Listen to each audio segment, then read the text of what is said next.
আমি আসলে এমন একটা ধামাকা ডিসকাউন্ট দিতে যাচ্ছি যেটা আসলে আপনার ভিউয়ার্সরা শুনলেও অবাক হয়ে যাবে যে 100% লেদারের প্রোডাক্ট এত কম প্রাইসে কিভাবে। অ্যাকচুয়ালি হচ্ছে কি আমরা নিজেরাই প্রস্তুতকারক, দ্যাটস ওয়াই হচ্ছে কি আমি প্রোডাক্টগুলো অনেক রিজনেবল প্রাইসে দিব অ্যাটলিস্ট কোয়ালিটিটা ট্রাই করার জন্য। তো আমার এই পাশে হচ্ছে প্রচুর পরিমাণ ট্যাসেলের কালেকশন আছে।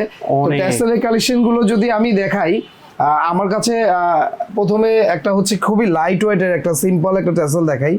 এটা অফিসিয়ালিও পড়তে পারবে, এমনিতে কোনো অকেশনালি বা রাফিউজের জন্য খুবই ভালো। সোজা কথা ভাই, একটা কথা মানে একদম প্রথমেই শুরুতে শেষ করে দেই, ওটা হলো 100% জেনুইন লেদার। এটা নিয়ে কোনো কথা আছে ভাই? এটা একটা ধামাকা অফার রাখছি। এটা রেগুলার প্রাইস ছিল 1690 টাকা। 1690 টাকা, এইটা এখন দিয়ে দিচ্ছি মাত্র 1199 টাকায়। 1199 টাকায় দিয়ে দিব। আসলে এইটা আমি জানি না যে এই প্রোডাক্ট অন্য কেউ দিতে পারবে কিনা, আমার মনে হয় না ভাই পসিবল। আমি হচ্ছে কি জাস্ট আপনার ভিডিওর মাধ্যমে যে আপনার যে ভিউয়ার্সরা আছে তারা যেন অথেন্টিক একটা রিজনেবল প্রাইসে অথেন্টিক একটা প্রোডাক্ট পায়। তো এইটার পরে হচ্ছে কি আমার কাছে আরো কিছু কালেকশন আছে। এটা হচ্ছে একটু প্লেনের মধ্যেই চকলেট কালার। এইসব কালেকশন 12 মাস চলে। 12 মাস চলে, হ্যাঁ। এই প্রোডাক্টটাও নিতে পারেন অনলি 1199 টাকা। 1199 টাকা। এখন হচ্ছে গিয়ে